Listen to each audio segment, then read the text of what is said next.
요즘 나는 잘 몰랐는데 주변에서 너 이렇게 밤에 자주 깨서 화장실을 가니 화장실을 너무 낮에 자주 가는 거 아니야? 이런 말씀을 들으셨나요?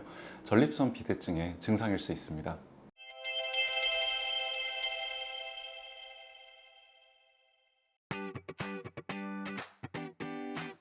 말 그대로 전립선 비대증은 전립선이 비대해진다. 그러니까 전립선 조직의 일부가 커지는 그런 질환이라는 게 아주 기본적인 설명이 될 것 같습니다. 정확한 질환의 진단명은 전립선 비대증 그리고 하부요로 증상, 하부요로 증상을 동반한 전립선 비대증, 이렇게 증상과 실제 커진 조직이 같이 확인이 되었을 때 확신을 내리게 되고요. 이렇게 되면은 요도를 감싸고 있는 전립선 요도를 구성하는 장기 중 하나인 전립선이 커지게 되니까 그 사이로 빠져나오는 요도가 점점 좁아지게 됩니다. 요도가 좁아지면서 생기는 여러 가지 증상들을 하부요로 증상 그리고 전립선 비대증으로 인한 것이다, 이렇게 말씀을 드립니다. 자주 화장실을 가신다는 거죠. 빈뇨라는 거는 일상생활을 하시다 보면 2시간 정도까지만 참으셔도 실제로는 일상생활에 큰 지장을 주지는 않습니다. 근데 의학적으로 2시간 이내로 이제 소변을 계속 보셔야 되는 상황이 오면 실제로 장거리 버스 같은 걸 타기도 좀 힘드세요. 장거리 버스는 보통 이제 뭐 4시간짜리다 그럼 중간에 한번 이제 소변을 보시도록 휴게소를 가는 게 정해져 있게 마련인데, 휴게소 가시기 전에 내가 너무 소변을 마려워서 중간에 내려야 한다든가 이런 상황들에 맞닥뜨리게 되면 무서워서 버스를 못 타시고 기차만 타시게 된다, 이런 말씀 많이 하시거든요. 사람의 소변 보는 횟수나 그런 사람의 소변 보는 빈도가 일반적으로 영화를 보신다든가 먼 거리 여행을 다니신다든가 이럴 때 지장이 없어야 되는데, 빈뇨가 심해지게 되면 이런 일상생활에서 많이 문제가 될 수 있죠. 네, 그게 바로 야간뇨입니다. 의학적으로는 하루에 2번 이상 자다 깨서 소변을 보는 걸 병적인 야간뇨라고 보고 있는데, 저는 이제 주변 분들한테 말씀을 드릴 때 일주일에 서너 번 이상 내가 주기적으로 일정한 간격으로 자다 깨는 일이 생기더라 라고 하면은 꼭 비뇨기과를 방문해 보라고 말씀을 드려요. 지금 당장 내가 평소에 조절이 잘 됐을 때 한 번 정도 깨는 게 그렇게 힘들지 않다라고 해서 방치를 했다가 전립선 비대증의 증상들이 늦게 발견되고 아니면 전립선 비대증 진단이 자체가 늦어지게 되면 그만큼 방광 변성으로 인해서 나중 회복도 더 힘드시고 더 불편하실 수가 있거든요. 야간뇨야말로 어떻게 보면은 수술적 치료를 원하셔서 저희 베스트 비뇨의학과를 방문해 주시는 분들이 가장 많이 호소하시는 증상입니다.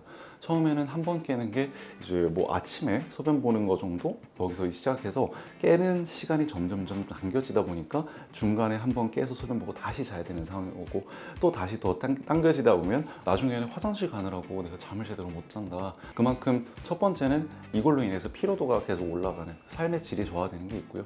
두 번째는 영국 통계에 의하면 야간뇨가 2회 이상이 있는 남성들의 경우 이제 어느 연령대에서 고관절, 골절의 위험이 2배 이상 증가한다는 결과가 있습니다. 그래서 그렇게 다른 응급 상황이나 다른 문제로도 또 번질 수 있기 때문에 꼭 관리가 필요한 그런 증상입니다.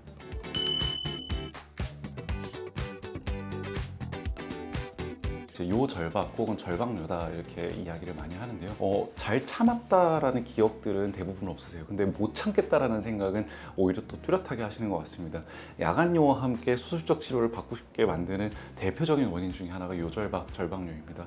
못 참기 때문에 정말 화장실에 달려가야 되고, 달려가더라도 소변기에서 바지를 내리다가 싸버린다든가, 어떻게 보면 사회적인 이제 위치가 어느 정도 안정화되는 시기에 계신 분들이 저희 환자분 중에 더 많은데, 이렇게 요절박이라든지 하는 것들이 증상들이 사회적 자아를 굉장히 좀 많이 힘들게 하는 것 같아요. 그래서 이런 부분에 대해서 많이 호소를 하십니다. 내가 소변이 마렵다라는 생각이 들고 소변을 실제 볼 때까지 참을 수 있는 시간이 점점점 줄어드는 게 대표적인 2차적인 방광 변성에 의한 증상 중에 하나인 요절박, 절박뇨입니다.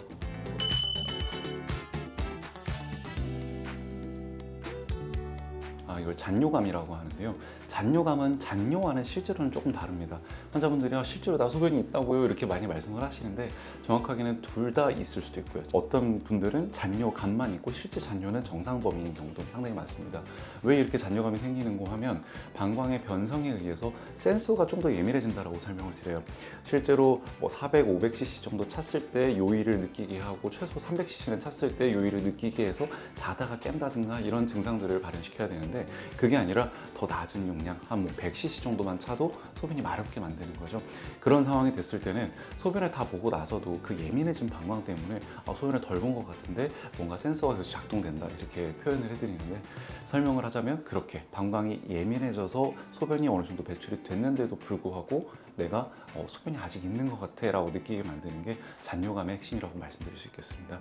여기에서 과민성 방광 증세에서 조금 더 방광이 변성되게 되면 실제 잔뇨가 늘어날 수도 있어요. 그래서 65cc까지의 잔뇨는 정상 범위에 있다 이렇게 말씀을 드리지만, 이 범위를 넘어가면서부터는 배뇨근 활성, 그러니까 방광의 펌프 기능이 떨어지면서 약하면서 동시에 급할 수가 있습니다. 이런 경우에는 잔뇨도 증가하고 잔뇨감도 증가하는 굉장히 안 좋은 그런 경우에 처할 수도 있겠습니다.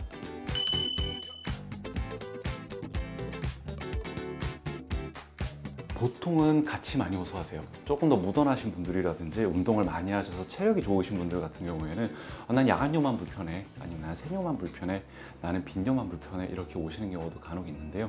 대부분의 경우에는 그 근본 원인이 동일하기 때문에 방광의 변성으로 인한 과민성이 증가한다든가 아니면 배뇨근, 펌프로서의 기능이 떨어진다든가 이런 같이 오는 이제 그 원인들을 공유하는 경우가 많기 때문에 그 증상이 내가 느끼는 불편감의 차이는 있을지 몰라도 같이 오시는 경우가 대부분입니다.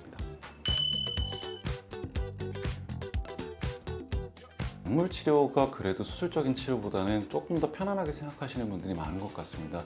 그런데 최근에는 초기의 수술적인 치료라든지 적극적인 치료를 빠르게 가져갈수록 그 이후 경과가 더 좋다. 사실 이건 약물 치료에 해당하는 얘기입니다. 내가 약을 먹을 정도 증상은 아닌 것 같은데 라고 할 때 약물 치료를 시작하신 분들이 경과가 더 좋다. 그리고 나는 약물 치료를 해보고 싶은데 라고 할 때 또 공격적인 어떤 시술이나 수술을 받았을 때 그 결과가 더 좋다는 연구들이 조금씩 나오고 있어요. 그래서 최근에는 약물 치료 그리고 구조적인 문제가 있는 경우에는 수술적인 치료를 같이 처음부터 옵션으로 말씀을 드리는 경우가 점점 증가하는 것 같습니다.